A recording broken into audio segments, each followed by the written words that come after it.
नमस्कार, good morning. एक बार फिर से आपका स्वागत है प्लेटफॉर्म बाय नवीन कुमार सिंह में। लगातार हम आपसे कनेक्ट होके बीपीएससी जो इसी साल एग्ज़ाम ले चुका है और ख़ासकर 9th-10th के लिए जो पेपर 1 है, उसका प्रीवियस क्वेश्चन का डिस्कशन चल रहा है। जी हाँ, 80 क्वेश्चन जो इंग्लिश का है, क्योंकि मैं इंग्लिश का फैकल्टी हूँ और मुझे आप पहचान ही रहे हैं। सो चलिए आते हैं और ये तीसरा वीडियो है एक ही पेपर में, यानी कुल मिला के 80 क्वेश्चन का मैंने 3 पार्ट में वीडियो बनाया है। 2 पार्ट ऑलरेडी रिलीज हो चुका है और ये तीसरा पार्ट है और बैक टू बैक हम आपसे कनेक्ट होके लगातार एक्सप्लेनेशन, एक डीप डिस्कशन देने का काम कर रहे हैं। कुछ लोगों का कहना था कि सर और डीप और गहराई से और एंगल को ध्यान में रखते हुए समझाइए, तो मैंने ऐसा ही किया और 3 पार्ट में एकदम विस्तार से समझाया है। सो ये वीडियो भी आपके लिए बड़ा यूज़फुल होगा। अभी तक हम लोगों ने 90 क्वेश्चन का, यानी कह सकते हैं कि 41 से 90 तक का बेड़ा पार कर लिया है, उसे समझ लिया है तोड़-तोड़ के हर एंगल से, और वो भी खासकर टीचर वाले एंगल से।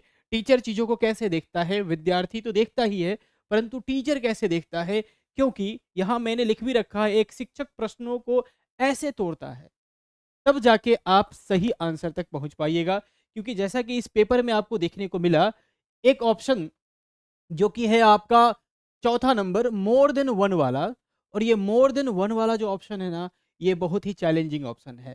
यदि ऐसा रहता है, हो सकता है कुछ बदलाव हो, निगेटिव हो, पॉजिटिव हो, यानी वो आगे की बात है। मतलब जो आने वाला है अक्टूबर में, उसके लिए तो आप कमर कैसे लिए होंगे और उसी के तलाश में ये प्रीवियस ईयर क्वेश्चन भी देख रहे होंगे। तो जो भी हो, लेकिन जो वर्तमान में है, जो कि इस प्रीवियस क्वेश्चन में आपको दिखेगा, जो कि मैं अभी दिखाऊँगा आपको, उसमें जो डी ऑप्शन है, जो मोर देन 1 कहता है, वो बड़ा चैलेंजिंग ऑप्शन है। वही एक्चुअली टीचर की परख करता है कि आप कितने पानी में हैं, आपकी नॉलेज कितनी गहराई तक टच कर रही है। चलिए, तो ले लेते हैं 51 नंबर क्वेश्चन। 51 नंबर से शुरुआत करेंगे क्योंकि 90 तक उसमें हम देख चुके हैं। इसमें कह रहे हैं the miss spelt word in the following is. Miss spelt word खोज रहा है, मतलब गलत वर्ड खोज रहा है। अब देखिए यहाँ ये तीनों में से कोई गलती है, उसका तो आंसर हो जाएगा कि भैया तीनों में से ए है, बी है, सी है, क्या है।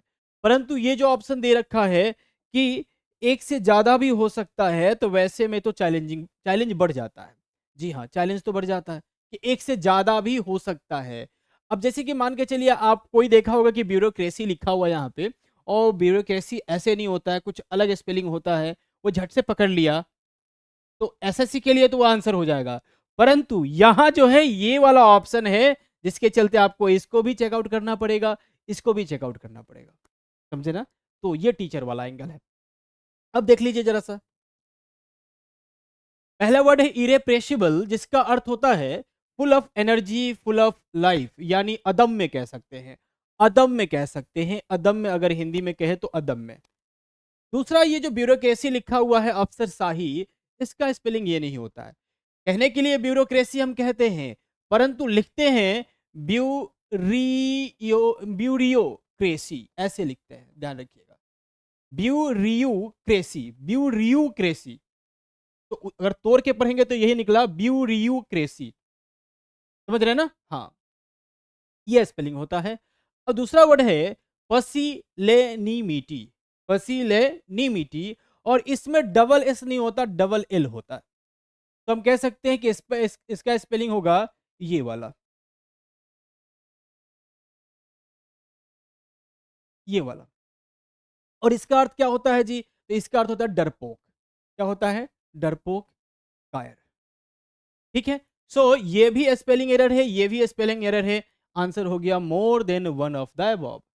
तो चैलेंजिंग चैलेंजिंग तो है, मतलब चीज़ों को बारीकी से देखना पड़ेगा, किसी पार्ट को इग्नोर नहीं कर सकते, हर पार्ट को जज करना पड़ेगा, पहचानना पड़ेगा कि करेक्ट है, इनकरेक्ट है, क्या कमी है, क्या नहीं है। समझे ना?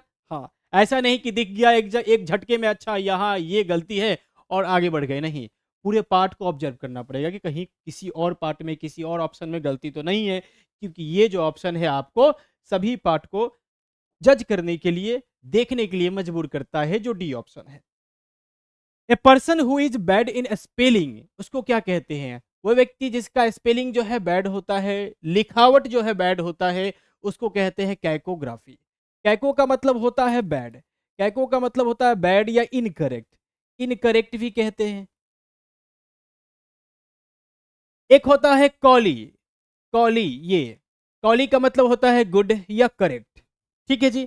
तो अगर कैको लिखा है मतलब कि बैड है, कॉली लिखा होगा तो समझिएगा गुड है। अब ग्राफी का मतलब होता है लिखना, और आईएसटी का मतलब होता है व्यक्ति, यानी व्यक्ति जो लिखता है बुरा, मतलब बुरा स्पेलिंग लिखने वाला क्या होगा जी, कैकोग्राफी। बुरा हैंडराइटिंग हो वो भी होगा कैकोग्राफी।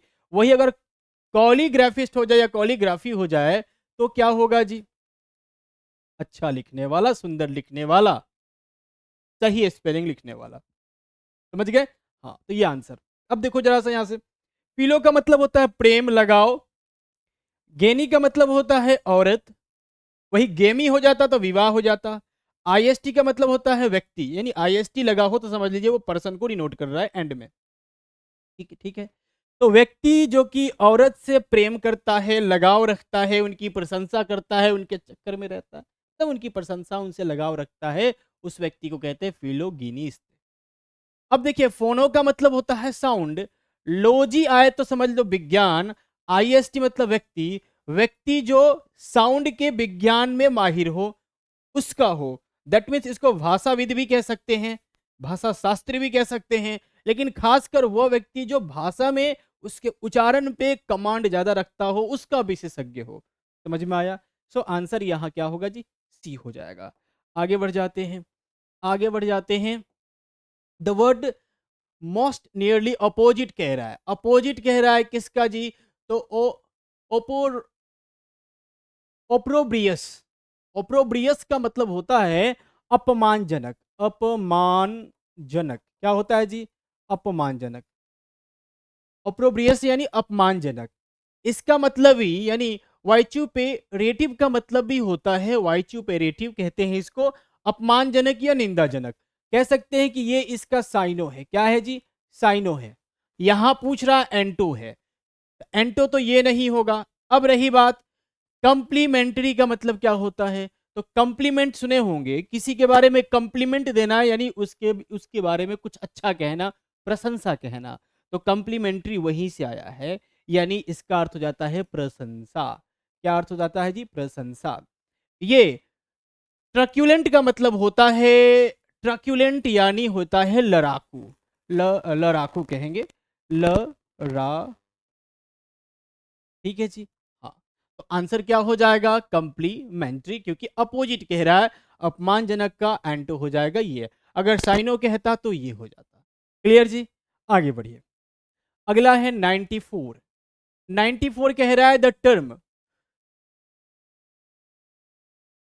क्विनक्वे एनियल, क्विनक्वे एनियल का मतलब होता है, समझिएगा, एनियल का मतलब होता है जो कि होता है, अपने आप को दोहराता है। कितना सा आप देखिए, अगर कहते हैं क्विनक्वे एनियल यानी 5 बरस में होने वाला, कितना बरस में होने वाला जी, 5 बरस में होने वाला। अब देखिए, इसका मतलब है कि ये 5 बरस में अगर कोई चीज वापस से फिर से होता है, जैसे 1 बरस में होता है तो एनिवर्सरी कहते हैं ना, वही 2 बरस में होता है तो बाई लगा देंगे, बाई एनियल। क्या कहेंगे जी, एनियल मतलब होता है, अपने आप को रिपीट करता है, तो 2 बरस में होगा तो बाई हो जाएगा और एनियल जोड़ दीजिए उसमें। समझ गए? वही अगर 3 बरस में होगा तो ट्राई जोड़ दीजिए, एनियल जोड़ दीजिए। वही अगर 4 में होगा तो क्वाडर एनियल जोड़ दीजिए। वही 6 बरस में होगा तो सेक्से नियल जोड़ दीजिए। वही 7 बरस में होगा तो सेप्टे एनियल जोड़ दीजिए। समझ रहे हैं ना? यहां है क्विनक्वे एनियल यानी 5 बरस में होने वाला, और ये कह रहा है कि हैपनिंग 5, मतलब कह रहा है कि ये जो है किस शब्द से मिलता जुलता है, इसका मतलब क्या है, the term dash stand for, इसका मतलब क्या है, इसका तो मतलब है 5 बरस में होने वाला, और ये कह रहा है happening in 4 years, happening in 6 years, happening in 7 years.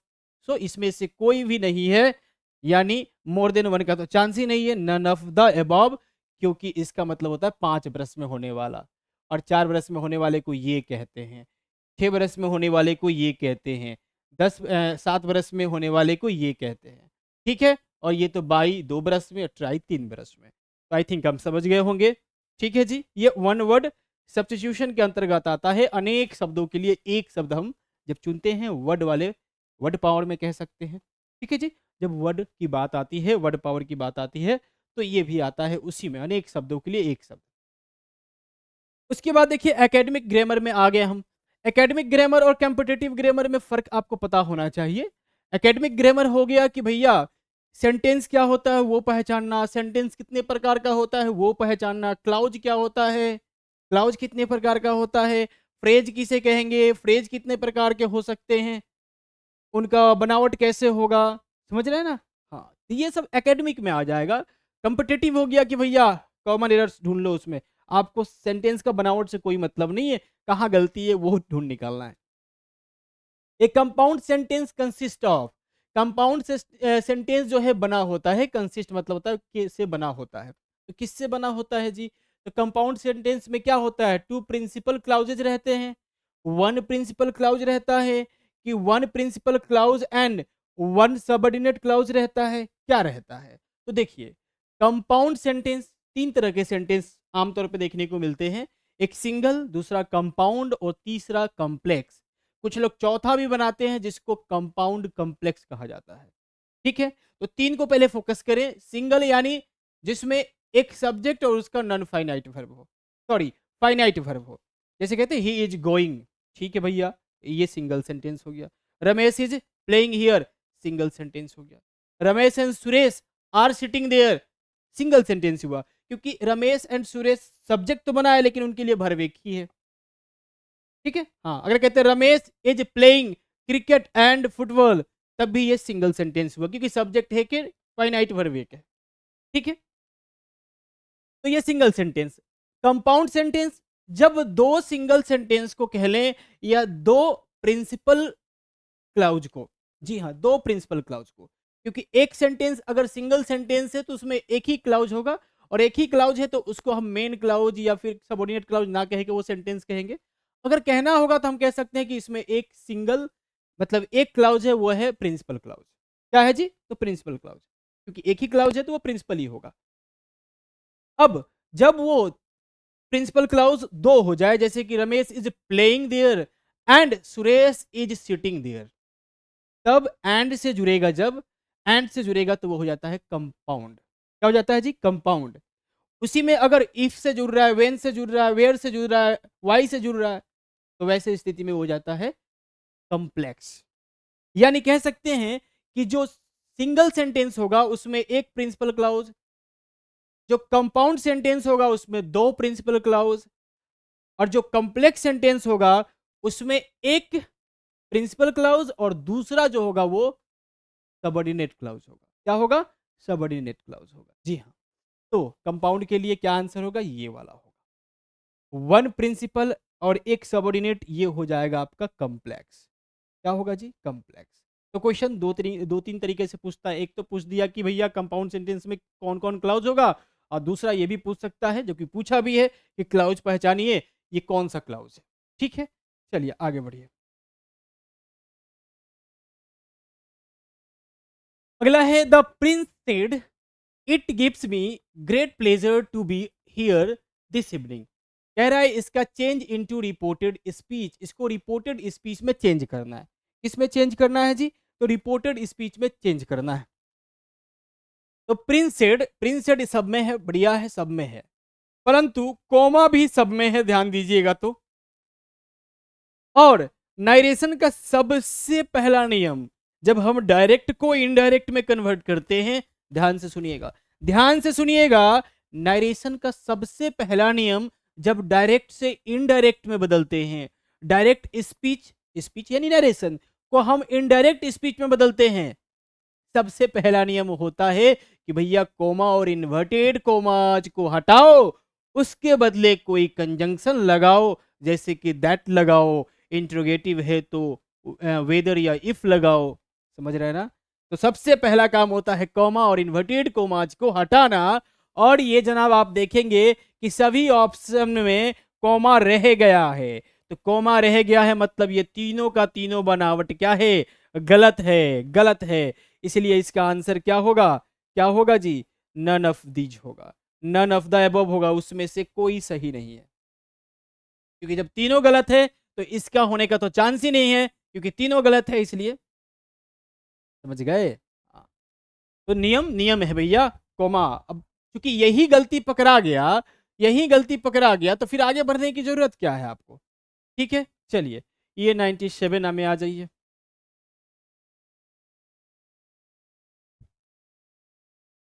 इस साइड वाला इसमें किए थे या नहीं किए थे? ये किए थे, चलिए 97 में आ जाइए। 97 में कैसा लग रहा है एक्सप्लेनेशन?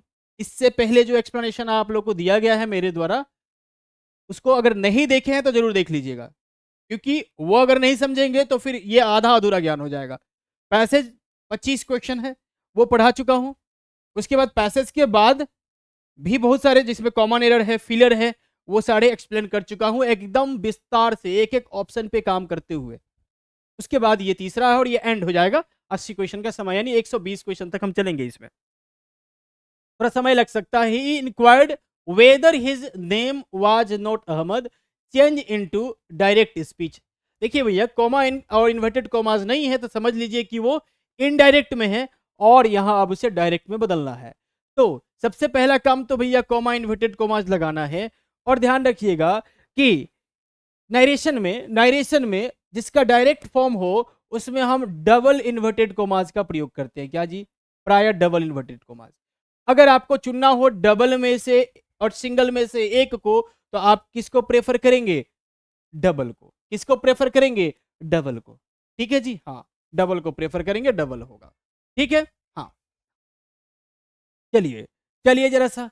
तो पहला चीज की इसी में डबल है, बाकी में डबल नहीं है, इस हिसाब से भी आप इसको मार सकते हैं। दूसरा चीज कि भैया मोर देन वन वाला भी ऑप्शन है, तो अधिकांश लोग जो है डबल को ही प्रेफर करता है। अब चलिए आगे भी तो चेक करना है ना। आगे चेक करना है कि he said to him, he said to him, he said to him, यहां तक तो कोई दिक्कत नहीं है। Is not your, is not your, is not your, is not नहीं है, यहाँ पे नॉट चला गया, यहाँ पे ये गलत हो गया, क्योंकि इंट्रोगेटिव सेंटेंस जब बनाते हैं तो ऑक्सिलरी वर्ब के बाद ही नोट आता है। इज योर नो नेम, ठीक है जी, हाँ, इज हो जाएगा is not your name Ahmad. अब देखिए जरा सा, is not your name Ahmad, is not your name Ahmad, इसमें भी है, दोनों में है। तो जब दोनों में है और इसमें है आपका डबल, तो इसी के साथ जाएंगे हम। इसके साथ जाएंगे, इसी के साथ जाएंगे। चलिए, तो आंसर हो गया आपका बी नंबर। मतलब पूछा है लेकिन थोड़ा सा ट्विस्ट लगा दिया है, थोड़ा सा चीजों को पेचीदा बना दिया है। यही तो बीपीएससी की खूबसूरती है। जी हाँ, बीपीएससी की, यूपीएससी की यही खूबसूरती है कि आसान क्वेश्चन भी पूछा जाएगा, तो ऑप्शन को इस तरह से डिजाइन कर दिया जाएगा कि आप आसान दिखेगा तो, क्वेश्चन आसान दिखेगा तो, परंतु अटेम्प्ट करिएगा तो आपका दिमाग का दही हो जाएगा। मतलब आपको एक्स्ट्रा एफर्ट की जरूरत पड़ेगी, एक्स्ट्रा कह सकते हैं कि ज्ञान की जरूरत पड़ेगी, जो कि अभ्यास से आपने प्राप्त किया होगा, अलग अलग एंगल से क्वेश्चन बना के प्राप्त किया होगा। और ये काम एक टीचर ही करता है, और उसे टीचर ही चाहिए, इसीलिए इस तरह के ऑप्शंस डेवलप किए गए हैं और चीजों को उल्टा फुल्टा करके पूछा गया है। चीजें वही है, मतलब घुमा फिरा के पूछा गया है। उल्टा फुल्टा दैट मीन्स घुमा फिरा के पूछा गया है। आमतौर पर जो पैटर्न चलता है उससे थोड़ा सा अलग कर देने के बाद चीजें थोड़ी सी कॉम्प्लेक्स तो हो ही जाती है। 98 में कह रहा है, ये तो हो गया ना, 98 में आ जाइए। हाँ चलिए, dot your i's and cross your i's, then add 2 5s and 4 2s। अब यूज पंक्चुएशन मार्क्स। देखिए, पंक्चुएशन मार्क्स का प्रयोग करना है। अब पंक्चुएशन मार्क्स में आपको पता है क्या क्या आता है। कॉमा आता है, इन्वर्टेड कॉमाज आता है, हाइफन आता है, डेइस आता है, कोस्ट आता है जिसको पेरेंथेसिस कहते हैं, राउंड कोस्ट यानी कर्ली ब्रैकेट होता है, राउंड ब्रैकेट होता है, स्क्वायर ब्रैकेट होता है ना, ये सब आता है। एक और आता है जिसको हम कहते हैं एपोस्ट्रोफ। एपोस्ट्रोफ यानी ये वाला, ये वाला, जैसे राम के साथ अगर कहते हैं राम का घर तो राम्स हाउस, तो ये वाला जो है इसको भी इसी में लाते हैं। अब यहां समझना क्या है कि आपको पंक्चुएशन का प्रयोग करना है। देखिए जरा सा, अगर गौर करेंगे तो जो चीज है, ये चीज जो है आपको परिवर्तन होते हुए कुछ नजर आ रहा है। आ रहा है जी, आ रहा है जी। अब देखिए, कह रहा है कि डॉट के साथ, ठीक है भैया, डॉट योर इज, इज को डॉट का i's and cross your t's. अब देखिए, इज और टीज कह रहा है, यानी इस इज कहने का मतलब इज नहीं है, डॉट योर आईज है, यहां आई को करना है। अब आई एक से ज्यादा हो और किसी लेटर का, ध्यान रखिएगा, किसी लेटर का, जैसे बी है, सी है, आई है, अगर एक से ज्यादा है, अगर कहना होगा कि भैया भैया अगर कहना हो कि बुक में जो है कितना ओ है, तो 2 है, तो 2 ओ लिखने के लिए आपको क्या करना पड़ेगा, उसे प्लूरल करना पड़ेगा। और किसी लेटर को प्लूरल करने का तरीका है, उसके बाद एपस्ट्रॉफ एस लगा देना। क्या लगा देना? एपस्ट्रॉफ एस लगा देना। ठीक है जी, हाँ। तो इसको भी जब प्लूरल करेंगे तो ऐसे करेंगे, ऐसे करेंगे और ऐसे करेंगे। ठीक है, तो ये जो आई है उसको डॉट करना है, मतलब डॉट मतलब एक तरह से मार्क करना है, आप समझ लीजिए।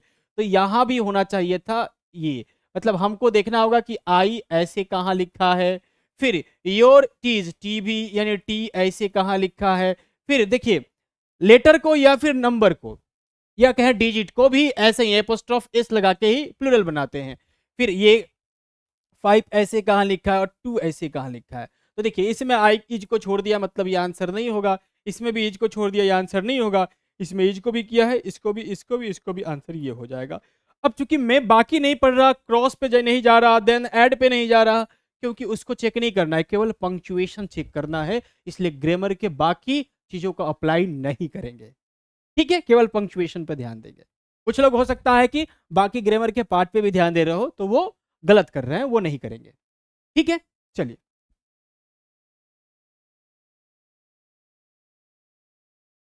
99 में कह रहा है, और ये तो identification of parts of speech हो गया, और ये एकेडमिक सेशन ही है। जी हाँ, ये एकेडमिक ज्ञान ही होता है। अब क्या होता है ना, हम लोग आमतौर पर एडजेक्टिव के प्रश्न बनाते हैं कि कहाँ फ्यू लगेगा, कहाँ लिटिल लगेगा, कहाँ मच लगेगा, कहाँ मेनी लगेगा, कहाँ दिस लगेगा, कहाँ दैट लगेगा, या फिर कहाँ दीज लगेगा, कहाँ दोज लगेगा। तो आमतौर पर ये एडजेक्टिव के प्रश्न हम बनाते हैं। परंतु अगर किसी वर्ड को पहचानने की बात आ जाए कि ये एडजेक्टिव है, एडवर्ब है, नाउन है, प्रोनाउन है, तो ये कॉम्पिटिटिव ज्ञान नहीं है, ये एकेडमिक ज्ञान है। ये एकेडमी में बच्चों को पढ़ाया जाता है।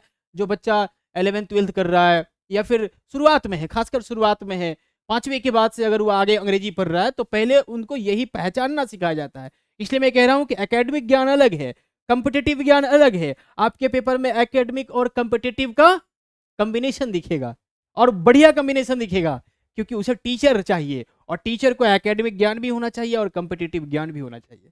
ठीक है जी, हाँ, क्योंकि उन्हें तो स्कूल में ही पढ़ाना है, एकेडमी में पढ़ाना है। ठीक है, अब लिखा हुआ है कि भैया मूनलाइट, और कह रहा है कि इज एक कंपाउंड वर्ड। कंपाउंड वर्ड कहने का मतलब जो 2 वर्ड से मिलके बना हो। ठीक है जी, तो कंपाउंड वर्ड है, तो क्योंकि इसमें मून है और लाइट है, मून अलग अर्थ रखता है, लाइट अलग अर्थ रखता है, दोनों को मिला के मूनलाइट बना दिया गया है। That is a formed by, क्या चीज से बना है? अब देखिए, नाउन प्लस नाउन से बना है, एडजेक्टिव प्लस नाउन से बना है, नाउन प्लस जेरेंड से बना है। जेरेंड का मतलब होता है V4, ध्यान रखिएगा, V4। तो इसमें V4 कुछ नहीं दिख रहा है, मतलब ये नहीं होगा। एडजेक्टिव और नाउन से बना है। देखिए, मून का मतलब क्या होता है जी? चांद। अब बताइए कि चांद क्या होता है, नाउन होता है या फिर एडजेक्टिव होता है? कोई नाम जो है, चांद भी एक नाम है, और कोई नाम जो है नाउन होता है, ये पता है ना? हाँ, अगर कहें कि चांद उजला है, तो उजला व्हाइट जो है एडजेक्टिव हो सकता है, परंतु चांद जो है वो नाम है और नाउन है, मतलब ये भी नाउन है। लाइट कहने का मतलब प्रकाश, और प्रकाश भी क्या है? एक नाम है। व्यक्ति का नाम प्रकाश नहीं कह रहे हैं, ये जो रोशनी है ये प्रकाश है, ये भी तो एक नाम है, भले ही वो दृश्य अदृश्य हो, काउंटेबल हो, अनकाउंटेबल हो, ये मैटर नहीं करता। नाम है तो वो नाउन है। ठीक है जी, हाँ, मतलब 2 नाउन से बना है। क्लियर है? हाँ, चलिए। उसके बाद देखिए तो रेड हॉट, क्या लिखा हुआ भैया? Red hot. अब ये भी कंपाउंड नाउन ही है। कंपाउंड नाउन 2 तरह का होता है। एक तो भैया डायरेक्ट चिपक गया, जैसे मूनलाइट, बीच में कोई हाइफनेशन नहीं था, कोई भी पंक्चुएशन नहीं था। दूसरा, अगर बीच में अगर हाइफन चला आए, रेड और हॉट के बीच में हाइफन चला आया, तो हाइफन से जुड़ा हुआ भी कंपाउंड नाउन ही कहलाता है। ठीक है जी, तो red hot is a compound word that is formed by, क्या चीज से बना है? अब देखिए, रेड का मतलब क्या होता है? लाल होता है। क्या होता है जी? और लाल, जैसे कि लाल कपड़ा, लाल शर्ट। ठीक है, रेड रोज कहते हैं ना, रेड रोज, लाल गुलाब। तो रेड रोज नाउन से पहले जो आता है वो होता है एडजेक्टिव। क्या होता है जी? एडजेक्टिव। और हॉट, हॉट भी क्या है? एडजेक्टिव। जैसे यू आर हॉट, मतलब तुम जो है एकदम हॉट हो, इसका मतलब क्या हो? अब कुछ भी आप समझ लो, हॉट का मतलब गर्म भी समझ सकते हो, सेक्सी भी समझ सकते हो। तो हॉट मतलब एडजेक्टिव की बात कर रहा है, ठीक है ना? हॉट, हॉट फूड कह सकते हैं, मतलब एकदम गर्म खाना जो है नहीं खाना चाहिए। तो ये भी हमारा एडजेक्टिव ठहरा। तो ये क्या क्या चीज से बना है जी? तो एडजेक्टिव प्लस एडजेक्टिव से बना है। मतलब ये दोनों शब्द जो है एडजेक्टिव है और ये एकेडमिक ज्ञान ही है। आ जाइए जरा सा यहाँ। ठीक है जी, चलिए। सब कुछ ठीक ठाक है। He who has suffered most in the cause, let him speak. The correct sentence is, इसका करेक्ट सेंटेंस खोजना है। अब देखिए जरा सा, करेक्ट सेंटेंस खोजना है। ही हु हैज सफर्ड, वह जो सफर्ड हुए हैं या सफर्ड किए हैं most in the cause, most in the cause, let him speak, उन्हें बोलने दिया जाए।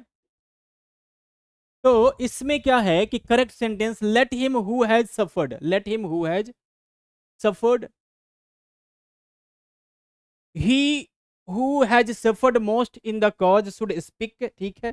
let him speak as has suffered most in the cause।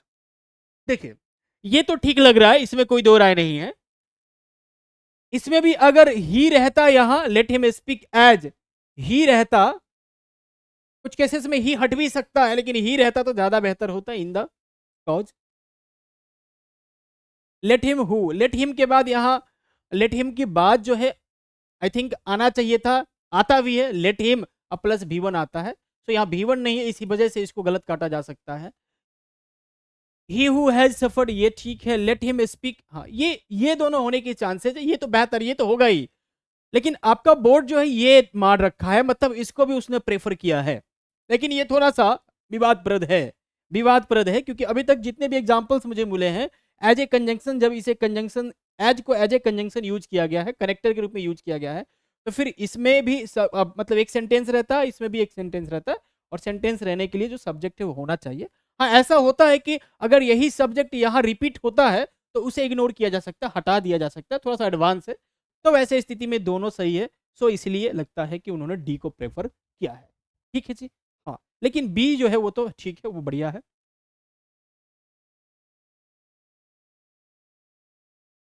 और ये सेंटेंस भी let who has suffered most in the cause let him speak, ये sentence भी हमको लगता है कि गलत नहीं है, ये सेंटेंस भी अपने आप में सही दिख रहा है। अब चूंकि उसको यहाँ करेक्ट सेंटेंस में बदलना है, उसके लिए सेंटेंस देना है, और सेंटेंस जब आपको दिख रहा है कि एक बढ़िया है, मतलब एक सही है, तो फिर नन ऑफ द अबव होने का कोई मतलब बनता नहीं है। तो हम लोग इसके डी के साथ जा सकते हैं। आइए, कुछ कुछ सेंटेंस जो है, कुछ कुछ क्वेश्चन जो है, एक दो ही क्वेश्चन, खासकर एक दो ही क्वेश्चन आज भी जो है उनके आंसर की देने के बाद भी थोड़ा सा उस पर प्रश्न हम खड़ा कर सकते हैं। हमारा जो नॉलेज है, हमने जो पढ़ा है, और ऐसे नहीं पढ़ा है, थॉरोली पढ़ा है, अंग्रेजी के पुस्तकों को पढ़ा है, अंग्रेजी राइटर के द्वारा लिखे गए पुस्तकों को पढ़ा है, जिसमें आपका रेनर मार्टिन तो बड़ा पॉपुलर है, माइकल स्वान है, आपका जेसी नेसफील्ड है। तो उनके बुक्स को पढ़ा है और उस रेफरेंस के बेस पे बोल रहे हैं, ऐसे कुछ भी नहीं बोल रहे हैं। ठीक है जी। हाँ, और ऐसे भी बोर्ड ने कह रखा है कि ये जो है ये प्रोविजनल आंसर की है, प्रोविजनल मतलब क्षणिक है, एक्सपर्ट जो है इस पर डिस्कस करके एक बेहतर आंसर की देंगे। ये प्रोविजनल अभी तत्कालिक दे रखा है उन्होंने। ठीक है, तो लेकिन तत्कालिक भी दिया है, तो ऐसा नहीं है कि गलत दिया है, बहुत हद तक सही दिया है। एक आध क्वेश्चन पे कहीं कहीं प्रश्न खड़ा किया जा सकता है। आंसर को लेके, आंसर को लेके, what a terrible fire, question में दिक्कत नहीं है, क्वेश्चन लगभग सही है। What a terrible fire this is, use punctuation mark, punctuation mark फिर से यूज करना है। अब देखिए यहाँ पे, what a terrible fire this is, आपने सुना होगा what a girl she is, what a beautiful sight it is. मतलब क्या कहते हैं, हम अपने सरप्राइज को, अपने इमोशंस को एक्सप्रेस करते हैं। और ये कब होता है? जब चीजों को हम एकाएक देखते हैं और वो पहले देखे हुए सभी चीजों से बेहतर या फिर अजूबा लगता है, तब हम ऐसा कहते हैं। और मतलब कहने के बाद वो सडन फीलिंग होता है, और सडन फीलिंग एक्सप्रेस करना, वो सेंटेंस जो सडन फीलिंग को एक्सप्रेस कर रहा है, वो एक्सक्लामेटरी सेंटेंस के दायरे में आता है। जी हाँ, सेंटेंस का पांचवा भाग एक्सक्लामेटरी सेंटेंस के दायरे में आता है। और एक्सक्लामेटरी सेंटेंस के एंड में जो है हम साइन ऑफ एक्सक्लामेशन या एक्सक्लामेटरी मार्क का प्रयोग करते हैं। सो यहाँ क्या होगा जी, बी नंबर होगा। कोई दिक्कत, कोई परेशानी? क्वेश्चन मार्क तो होगा नहीं। वाट को देख के बहुत लोग क्वेश्चन मार्क की तरफ गए होंगे, लेकिन नहीं, ये क्वेश्चन मार्क नहीं है, ये साइन ऑफ एक्सक्लामेशन वाला पार्ट है, एक्सक्लामेटरी सेंटेंस का बनावट है। ठीक है जी, चलिए 102 हो गया। आज ये 103 पे, ही ब्रोक द ग्लास। ठीक है भैया, change the underline word into intransitive verb. Intransitive verb, intransitive मतलब क्या होता है, पहले तो ये समझना पड़ेगा ट्रांजिटिव का मतलब क्या होता है, इनट्रांजिटिव का मतलब क्या होता है। ट्रांजिटिव कहने का मतलब सकर्मक, इनट्रांजिटिव कहने का मतलब अकर्मक। ट्रांजिटिव सकर्मक यानी जिसके साथ में कर्म हो, जो कि ऑब्जेक्ट लेके आता हो। जैसे कि आई रीड अ बुक, मैं एक पुस्तक पढ़ता हूं या मैं पुस्तक पढ़ता हूं, समझ रहे ना। हाँ, तो ये हो गया ट्रांजिटिव। अब कहते हैं इनट्रांजिटिव, जिसके बाद ऑब्जेक्ट ना आता हो, अकर्मक, बिना कर्म का है, बिना ऑब्जेक्ट का है। जैसे रमेश इज प्लेइंग, ठीक है। अब कहेगा कि sir Ramesh is playing football भी हो सकता है। तो एक वर्ब एक ही समय में ट्रांजिटिव इनट्रांजिटिव तो नहीं होगा, परंतु उसे अलग अलग सेंटेंस के माध्यम से ट्रांजिटिव इनट्रांजिटिव बनाया जा सकता है। जैसे रमेश इज प्लेइंग कहा तो रमेश खेल रहा है, ये इनट्रांजिटिव। और रमेश फुटबॉल खेल रहा है तो फिर प्लेइंग जो हो जाएगा वो ट्रांजिटिव हो जाएगा। तो यहां ओवरऑल हमको समझना है कि ऑब्जेक्ट अगर बाद में डाला जाएगा तो वो ट्रांजिटिव के दायरे में आएगा, अगर ऑब्जेक्ट बाद में नहीं डाला जाएगा वो इनट्रांजिटिव के दायरे में आएगा। तो इस वर्ब को इनट्रांजिटिव में बदलना है, क्योंकि ही ब्रोक के बाद क्या डाला है, द ग्लास, मतलब उसने ग्लास को तोड़ दिया। ऑब्जेक्ट आ गया इसके बाद, जब ऑब्जेक्ट आ गया दैट मींस ब्रोक जो है, जो कि ब्रेक का जो है V2 है, ये transitive as a transitive use हुआ है। इसको कह रहा है कि इन ट्रांजिटिव में कन्वर्ट कर दीजिए, तो इसके बाद जो ऑब्जेक्ट आना था उसको हटा दीजिए, यहां मत रखिए, यानी द ग्लास ब्रोक कर दीजिए। तब में द ग्लास है, इसलिए आपको एक्स्ट्रा दिमाग नहीं लगाना है, द ग्लास ब्रोक कर दिया इसने। अब कुछ लोग कहेंगे कि द ग्लास वाज ब्रोकन कर दिया जाए तो ये भी तो सही हो सकता है, तो नहीं, पैसिव उसी वर्ब का बनता है, ध्यान रखिएगा। पैसिव प्राय उसी वर्ब का बनता है जो ट्रांजिटिव होता है, इनट्रांजिटिव का पैसिव नहीं बनता है। क्या सुना आपने, इनट्रांजिटिव का पैसिव नहीं बनता है, इसलिए पैसिव वाले के साथ तो हरगिज नहीं जाना है जब कह रहा हो कि ट्रांजिटिव बनाओ। ठीक है जी। हाँ, दूसरा चीज कि द ग्लास ब्रेक्ड, ये ठहरा आपका, ऐसे तो ब्रोकन होना चाहिए था, ब्रेक्ड कहा, ये तो गलत ही बनाया है। ब्रोकन कहता तो कुछ समझ में भी आता। सो ये तो गलत है। अगर इसको V3 मान के भी चले तो सब्जेक्ट के बाद V3 डायरेक्ट आना पॉसिबल नहीं है, B प्लस V3 आता है।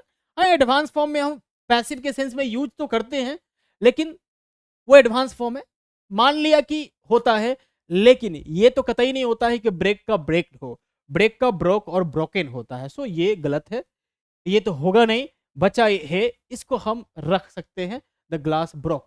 अब कुछ लोग के साथ ये भी दिक्कत होगी कि sir the glass broke, glass broke यानी ग्लास ने तोड़ा, क्या तोड़ा सर, ये कैसा सेंस है। मुझे भी बड़ा ऑकवर्ड लगा था ये पढ़ के कि आंसर की उन्होंने ये दे रखा है, लेकिन अब चूंकि इंट्रांजिटिव कह रहा है तो वही चीज है कि ऑब्जेक्ट उसके बाद से हटा दिया जाए, उसे पैसिव में ना बना के एक सिंपल वे में रखा जाए, सब्जेक्ट प्लस वर्ब विदाउट, मतलब पैसिव का रोल नहीं, B प्लस V3 नहीं करना, पैसिव नहीं बनाना है उसको, सब्जेक्ट प्लस वर्ब डाल दीजिए और उसके बाद से ऑब्जेक्ट को डिलीट कर दीजिए। समझ गए जी। चलिए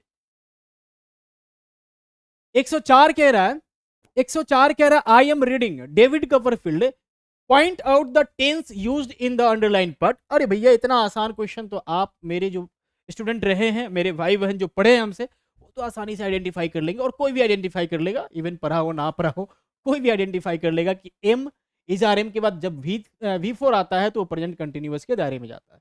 ठीक है जी। हाँ, पास्ट कंटिन्यूअस जब वाज वेयर के बाद V4 होता, फ्यूचर कंटिन्यूअस जब विल वी या सेल वी के बाद V4 होता। ठीक है जी, आंसर हो जाएगा बी। 105 कह रहा है why did your brother write such a letter change into passive voice. Passive voice में बदलना है। अब देखो जी, ऐसा पैसिव वॉइस में बदलना है तो आपको पता है ऑब्जेक्ट सब्जेक्ट बनता है, सब्जेक्ट ऑब्जेक्ट बनता है। ठीक है, वो तो पता है। ये जो वाई है, अब देखो जरा सा, इसी में केवल वाई है, इसमें हाउ है, वाट है, मतलब ये दोनों होने का तो चांस ही नहीं है। क्यों? क्योंकि वाई को हाउ में और वाट में तो कभी बदला ही नहीं जाएगा, कभी नहीं बदला जाएगा। हाँ, ये समझ में आता है कि हु को बाई हुम में बदला जाता है, ये समझ में आता है, हु के साथ स्पेशल केस है, हु के साथ स्पेशल केस है कि हु को बाई हुम में बदला जाता है, लेकिन बाकी किसी को ऐसा नहीं किया जाता, बाकी किसी के साथ ऐसा नहीं किया जाता। सो इस इतना तो कंफर्म है कि ये दोनों गलत है। अब इसको भी वेरीफाई करना बनता है, क्योंकि ये वाला ऑप्शन अगर ये भी नहीं होगा तो नन ऑफ द अबव के साथ भी तो जा सकते हैं।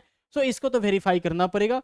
वाई वाज, ठीक है भैया, डिड है यानी पास्ट है, तो why was such a letter, ठीक है, ऑब्जेक्ट जो है सच ए लेटर है, राइट के बाद ऑब्जेक्ट होता है, वर्ब के बाद सच ए लेटर आ गया शुरू में।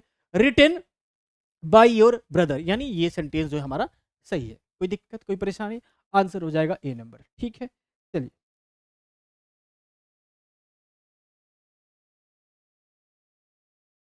आ जाइए 106 में। 105 तक हम कर चुके हैं, 106 में आ जाइए। ए बोल्ट फ्रॉम द ब्लू का मतलब क्या होता है? जोर का झटका, शॉक कह सकते हैं, सरप्राइज कह सकते हैं।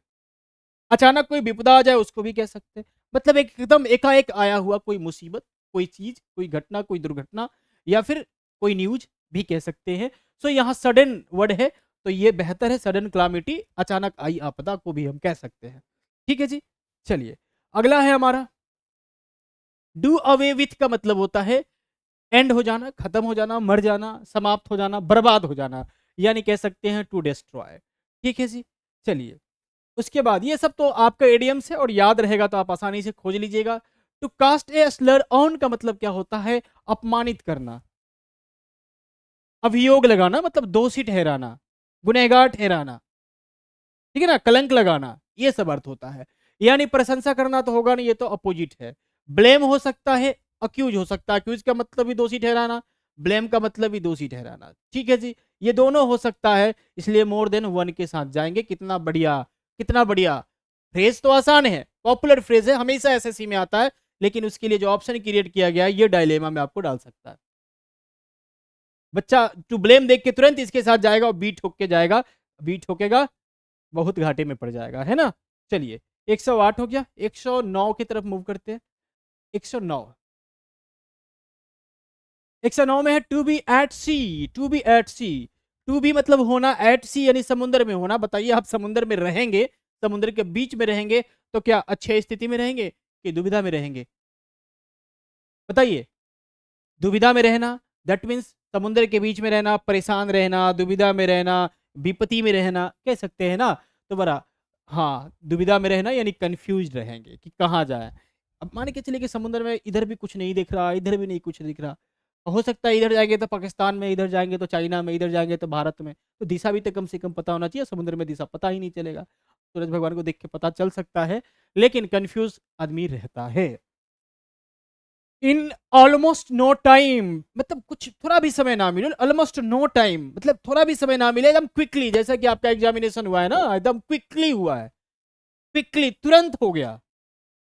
इन ऑलमोस्ट नो टाइम, ठीक है। हाँ, जैसे आपका जो हुआ है अभी हाल ही में, स्टेट एकदम क्विकली हो गया, फॉर्म भरा जा रहा था, उधर से एडमिट कार्ड कुछ लोग डाउनलोड कर रहा था, इतना फास्ट बिहार सरकार। इसलिए कहते हैं ना कि सारा डिपेंड करता है अधिकारियों पे, सरकार पे, उसके अधिकारी, उसके मंत्रियों पे। वो चाहे तो एकदम झटके में सारा प्रॉब्लम दूर कर सकते हैं, लेकिन कुछ लोग चाहते भी नहीं है। प्रॉब्लम ही नहीं रहेगा तो फिर वोट क्या चीज पे मांगेंगे, क्या बेस रहेगा हमारा। He has been ill dash Tuesday, he has been ill मतलब वो बीमार है। और ऐसे सेंटेंस में आपको पता है, ऐसा सेंटेंस जो है ये प्रेजेंट कंटिन्यूअस का हो सकता है, past continuous, past perfect continuous या प्रेजेंट परफेक्ट कंटिन्यूअस का हो सकता है। और टाइम से पहले हम फोर या सिंस का प्रयोग करते हैं, टाइम से पहले हम फोर या सिंस का प्रयोग करते हैं, और दोनों में फर्क है। फोर जो है पीरियड ऑफ टाइम को बताता है, सिंस जो है पॉइंट ऑफ टाइम को बताता है। ये किन दो पक्षी का नाम है भाई? पॉइंट ऑफ टाइम और पीरियड ऑफ टाइम। पीरियड कहने का मतलब अवधि, पॉइंट कहने का मतलब कोई निश्चित बिंदु। अब बताओ जरा से, ये ट्यूसडे एक निश्चित बिंदु को बता रहा है कि पॉइंट को बता रहा है? सॉरी, निश्चित बिंदु यानी पॉइंट को बता रहा है या पीरियड को बता रहा है, अवधि को बता रहा है? तो ये पॉइंट को बता रहा है। अगर ट्यूसडे ना के कहते हैं कि एक सप्ताह से, यानी 7 डेज कह देते, 2 दिन से कह देते, 2 डेज कह देते, समझ रहे ना। तो 2 दिन से, 4 दिन से, 5 दिन से, 7 दिन से, ये हो जाएगा पीरियड। वही सोमवार से, मंगलवार से, बुधवार से, बृहस्पतिवार से, संडे से, मंडे से, ट्यूसडे से, ये हो जाएगा पॉइंट। ईयर के साथ भी वही लोचा है। और कहते हैं 2002 से, 2003 से, 2004 से, 2005 से, 2020 से, 2022 से, तो ये टाइम पॉइंट ऑफ टाइम हो गया।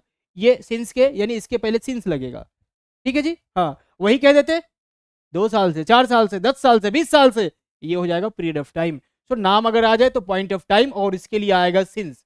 क्या आएगा जी? सिंस आएगा। नाम रहे, एग्जैक्ट नाम रहे, और नाम वाला देखिए एन है ना, इसमें एग्जैक्ट नेम वाला जो है वो सिंस लेके आता है, और इसमें कहीं भी सिंस नहीं दे रखा, यानी मोर देन अबव दे रखा है, और कुछ क्वेश्चन का जवाब तो मोर देन अबव ही आ रहा है। तो मोर देन अबव को, नन ऑफ दीज को हल्के में नहीं लेना है, उसका भी उतना ही अधिकार है जितना 4 बेटे में 1 बेटे का होता है। ठीक है ना? हाँ हाँ, आ जाओ जरा साहब 112 में। He writes dash a pen, एकदम प्रेपोजिशन का एकदम मजेदार क्वेश्चन है। He writes dash a pen, लगे कि भैया बाई भी लगा दो, विथ भी लगा दो, आंसर होगा विथ। पेन से लिखे, पेंसिल से लिखे, हाथ से लिखे, ध्यान देना। पेन से लिखे, पेंसिल से लिखे, हाथ से लिखे, पेन से लिखे, पेंसिल से लिखे या हाथ से लिखे, क्या लगाएंगे? विथ लगाएंगे। क्या लगाएंगे? विथ लगाएंगे।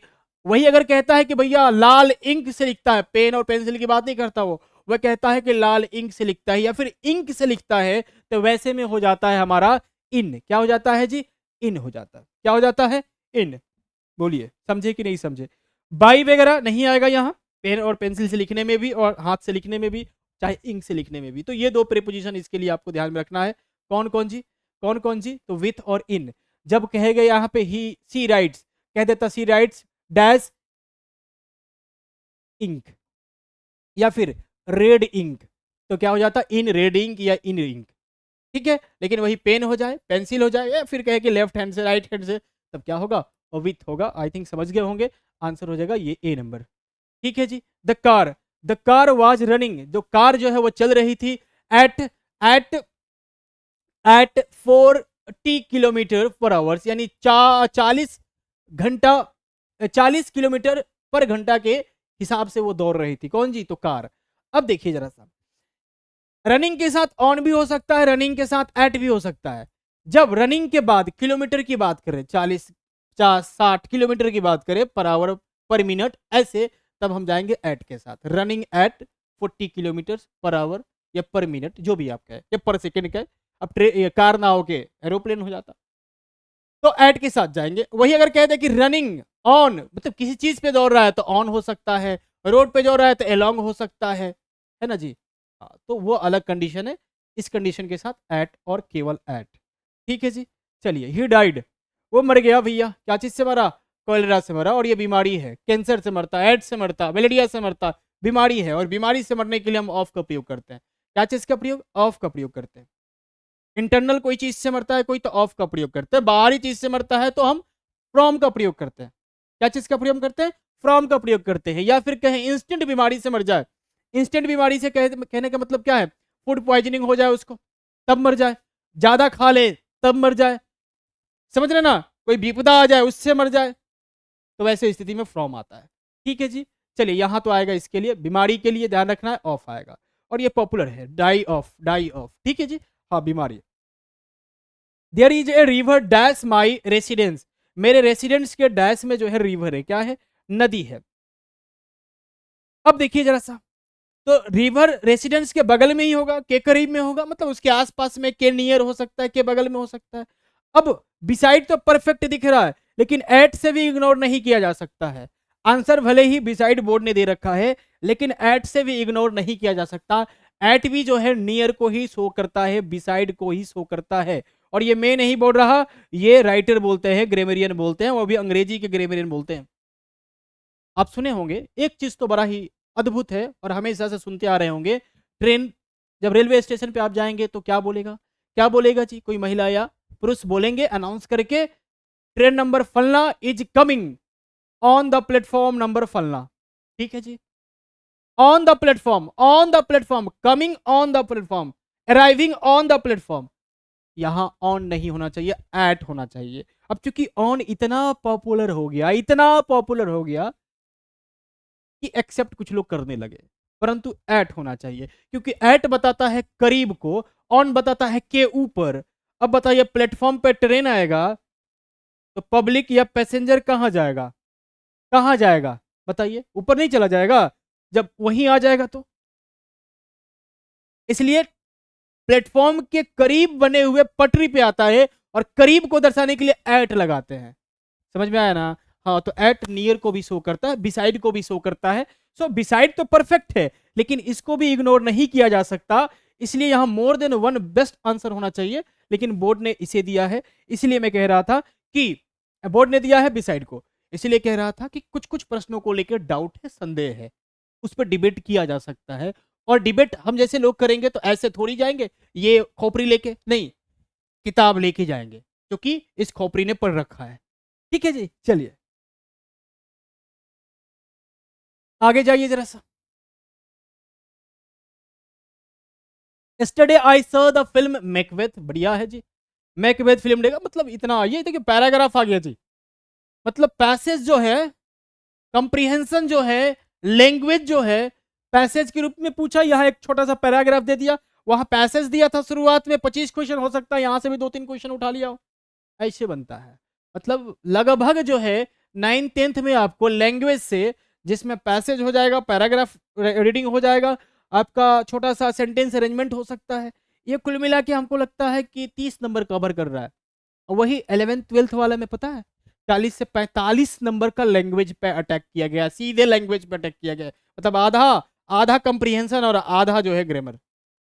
टफ बनाने का यह तरीका है, पूछेंगे वही कि, लेकिन जो टफ थोड़ा होगा उसकी मात्रा बढ़ा देंगे, उसे अलग अलग खंडों में तोड़ देंगे, ऑप्शन को थोड़ा सा क्रिटिकल बना देंगे। तो यही लेवल को मॉडरेट, स्टैंडर्ड और एडवांस करने का तरीका है। पूछेंगे वही, लेकिन चीजों को घुमा के, चीजों में थोड़ा सा जटिलता को बढ़ा के, कॉम्प्लेक्सिटी को बढ़ा के। ठीक है जी, चलिए, तो ये एक थोड़ा सा पढ़ लेते हैं, इसको फटाफट पढ़ेंगे। Yesterday I saw the film Macbeth, Macbeth नाम का फिल्म मैंने यस्टरडे को देखा, कल देखा। I found the story interesting, मैंने इंटरेस्टिंग स्टोरी पाया। The films hero Macbeth, film का हीरो जो है मैकबेथ है, असैसिनेट्स किंग डंकन, मार देता है किसको, किंग डंकन को। एसेसिनेट मतलब होता है राजा की हत्या करना, तो राजा जो है किंग डंकन है उसको क्या कर देता है, जान से मार देता है।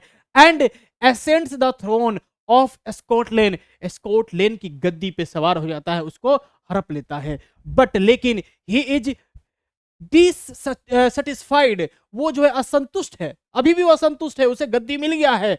He finds himself in a dangerous situation, वो पाता है कि मैं अभी जो हूं खतरे वाली स्थिति में हूं, डेंजरस सिचुएशन में हूं। He execute those he suspect of plotting against him, वो उन सबको फांसी दिलवा देता है, मार देता है, बाहर निकलवा देता है, जो उसके खिलाफ क्या कर रहे होते हैं, प्लॉट कर रहे होते हैं, षड्यंत्र रच रहे होते हैं। किसके खिलाफ, मैकबेथ के खिलाफ। एग्जीक्यूट का मतलब मारना, फांसी देना भी होता है। अब चूंकि राजा है और राजा को मार दिया है, तो बाकी को बाहर थोड़ी निकाल रहा होगा, मार ही दे रहा होगा, है ना, तो मार देता है। इवेंचुअली, फाइनली क्या होता है, इवेंचुअली मतलब अंततः, फाइनली क्या होता है, some of the lords revolted and dethroned him. Lord मतलब हो सकता है राजा के ही कुछ खानदान के लोग होंगे, वे जो है रिवोल्टेड, विद्रोही बन जाते हैं, उसके खिलाफ जंग छेड़ देते हैं। एंड डिथ्रोन्ड मतलब उसे गद्दी से अब बाहर निकाल देते हैं। ठीक है जी, उसे गद्दी से नीचे उतार देते हैं, मतलब उस पर हमला करके उसे हरा देंगे, फिर हरा देते हैं और उसे गद्दी से नीचे उतार देते हैं। एंड किल्ड हिम, और उसकी हत्या भी कर देते हैं, किसकी, मैकबेथ की। द मैसेज, अब इससे मैसेज क्या मिल रहा है, it convey is that excessive ambition जो है destroys a man. Excessive ambition, ambition कहने का मतलब किसी चीज को पाने की अद्भुत इच्छा, बहुत बहुत ज्यादा चाहत कि भैया इसको तो पा के रहेंगे, किसी सत पे किसी चीज की कीमत चुकानी पड़े, पा के रहेंगे, तो वैसे चीज को कहते हैं एम्बिशन। एक्सेसिव, बहुत ज्यादा, वो भी बहुत ज्यादा हो, तो फिर इंसान को क्या कर देता है, जो डिस्ट्रॉय कर देता है।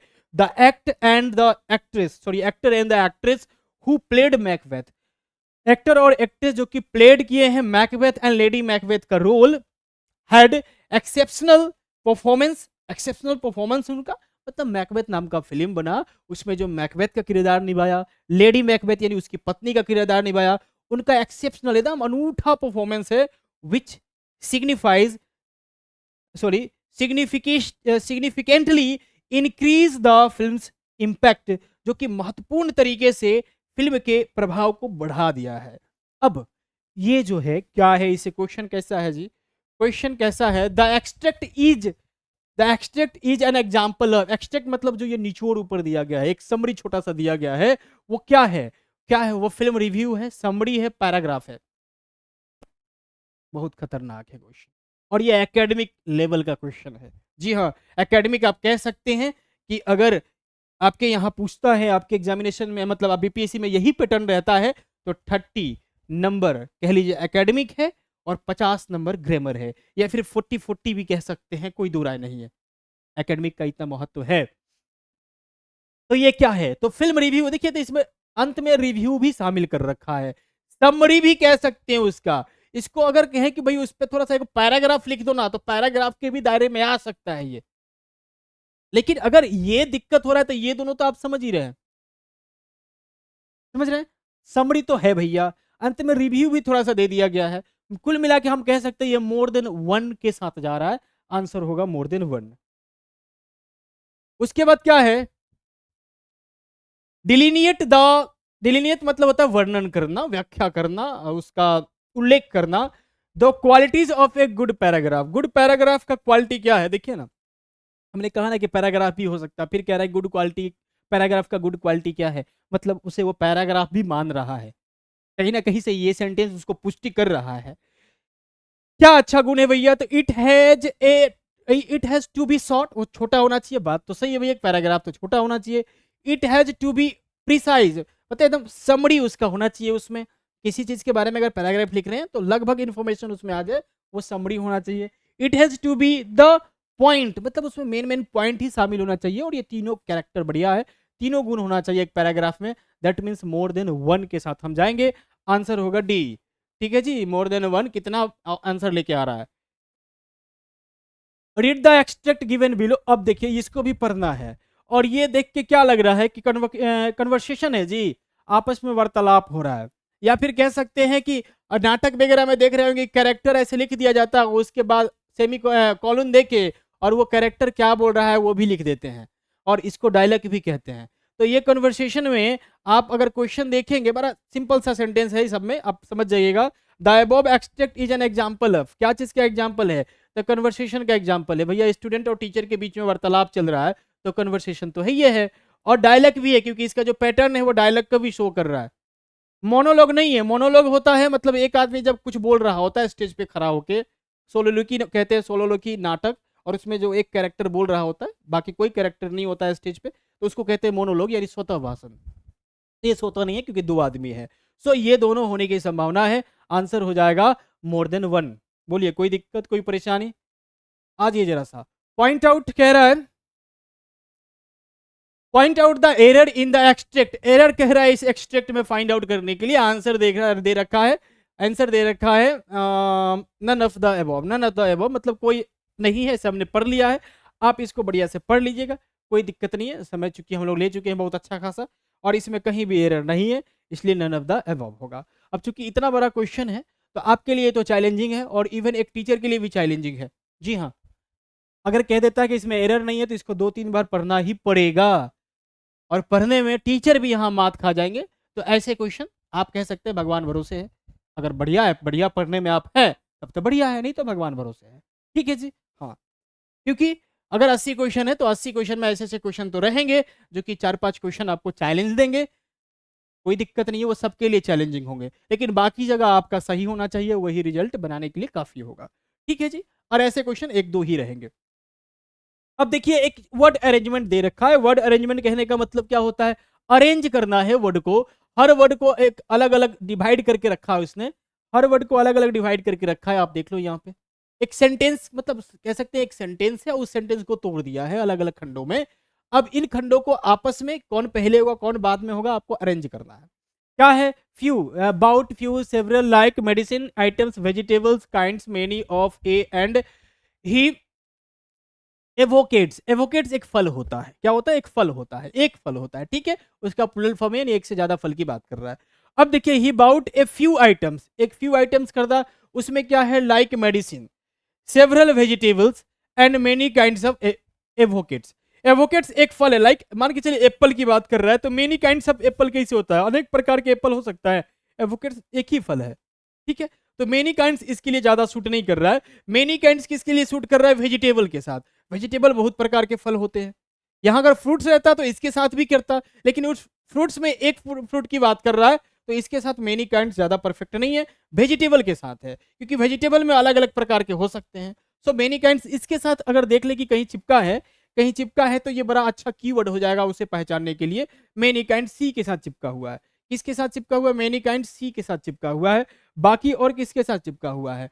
मेनी काइंड्स इसके साथ भी नहीं चिपका है, इसके साथ भी नहीं चिपका है। तो ये कीवर्ड के सहारे भी हम कह सकते हैं कि आंसर ये हो जाना चाहिए। बाकी चेकआउट करेंगे। ही वाउट सेवरल आइटम्स, ठीक है, like medicine, many kinds of vegetables and a few avocados. ये एवोकेडोस एक फल होता है, एवोकेडोस, ठीक है जी। चलिए, आंसर हो गया सी नंबर। और मुझे लगता है कि आप इसे बढ़िया से कर लिए होंगे, ठीक है जी। क्योंकि इसमें आप देखेंगे ना, इसमें आप सोचेंगे कि बहुत जल्दी सर बता दिए, कुछ जल्दी नहीं बताया हम। इसमें ही बाउट, ही बाउट, ही बाउट तीनों में है। इस पे आपको जाना ही नहीं है। ए फ्यू आइटम, मैंने कहा कि मेनी काइंड्स उसी के साथ होगा जिसमें अधिक प्रकार की संभावना है, और मेनी काइंड्स वेजिटेबल के साथ ज्यादा परफेक्ट होगा, ज्यादा परफेक्ट होगा। मेडिसिन के साथ भी हो सकता है, लेकिन मेडिसिन के साथ किसी में डाला ही नहीं है, किसी में डाला ही नहीं है, तो फिर वहां बेकार का समय देने से कोई फायदा नहीं है, ठीक है। इसलिए मैंने इसको चुना। बोलिए, कैसा रहा डिस्कशन? मजा आया सुन के, पढ़ के? जो उम्मीद किए थे कि भैया सर एकदम तोड़ तोड़ के बताएंगे, हम बताने में कामयाब हुए कि नहीं हुए, कमेंट करके मुझे सूचना दे दीजिएगा। बाकी सब फर्स्ट क्लास है। डरने की क्या बात है जब आपका साथ है, और हम है तो क्या गम है। तो चलिए फिर मिलेंगे जल्द ही अगले वीडियो में। और आपको बता दें कि 19 तारीख से बैच लॉन्च किया जा रहा है। 19 तारीख से। कल हो सकता है आपका रिजल्ट, जब तक आना हो आ जाए। बोर्ड ने अभी तक तो कोई सूचना नहीं दिया है कि डिले करेगा नहीं करेगा। कल का डेट दे रखा है कि 18 तारीख को आ जाएगा। सुनने में आ रहा है कि 18 को एग्जाम भी है। कोई दिक्कत नहीं है, शाम शाम तक, रात रात तक भी दे दे रिजल्ट, क्योंकि भैया जितना लोग एग्जाम दे रहे हैं उनका रिजल्ट तो बन ही जा रहा होगा। सब सीबीटी मोड है, कंप्यूटर बेस्ड है, तो कोई दिक्कत नहीं, वो दे सकता है। 19 तारीख से बैच लॉन्च हो रहे हैं। तो जो लोग क्वालिफाई कर जाएंगे, और उम्मीद है कि जो लोग हमसे जुड़े हैं शुरू से, क्वालिफाई कर रहे हैं एकदम गारंटी के साथ, और उनको पता भी चल गया होगा कि मैं क्वालिफाई कर रहा हूं या नहीं कर रहा हूं। तो 19 तारीख से बैच आ रहा है। 6 to 8 के लिए अलग, 9 10th के लिए अलग, 11 12th के लिए अलग। कुछ लोग का कहना है कि हमको दो देना है, 6 to 8 भी देना है, 9 10th भी देना है, तो 9 10th वाला पढ़ेंगे। अगर 9 10th भी देना है, 11 12th भी देना है, तो 11 12th वाला ज्वाइन करेंगे, क्योंकि चीजें बेसिक से चलेगी और टॉप तक चलेगी। जो 6 to 8 होगा उसमें टॉप तक नहीं जाएगा, वो स्टैंडर्ड तक लेके चले जाएंगे। जो आपका 9 10th होगा और 11 12th होगा, लगभग दोनों में सिमिलरिटी आपको देखने को मिलेगा। हाँ, अलग बात है कि 11 12th के लिए कुछ सेंटेंस का जो प्रैक्टिस है वो एडवांस लेवल का मेरे द्वारा सेट किया जाएगा, ठीक है। उसकी चिंता नहीं करनी है। एकदम बीपीएससी में जैसे क्वेश्चन बनाने को मिलेगा वैसा ही पैटर्न मैं आपको दूंगा। उसके लिए बेफिक्र रहना है। पहले थ्योरी पढ़ेंगे, फिर एमसीक्यू जबरदस्त तरीके से करेंगे। कोशिश रहेगा कि एक से दूसरे दिन में 1 घंटे से 2 घंटे के बीच में हम लोग एक टॉपिक को निपटा के बाहर कर दें। और ये तभी हो पाएगा जब आपका साथ होगा, क्योंकि मैं ये मान के चलूंगा जो लोग स्टेट निकाला है उनका अंग्रेजी कुछ हद तक सही है। तब भी मैं बेसिक से लेके चलूंगा, परंतु चीजों को थोड़ा तेजी में बढ़ाते हुए चलूंगा, ताकि 30 से 35 या मुश्किल से 40 दिन में जितना भी सिलेबस मैंने बता रखा है, 9 10th के लिए वीडियो बना रखा है, वो कंप्लीट कर दिया जाए। 11 12th 8 6 8 इसके लिए भी मैं स्पेशल सिलेबस वाला फोकस करके वीडियो बना दूंगा, ठीक है जी। ओके, गुड बाय, फिर मिलते हैं, तब तक के लिए नमस्कार।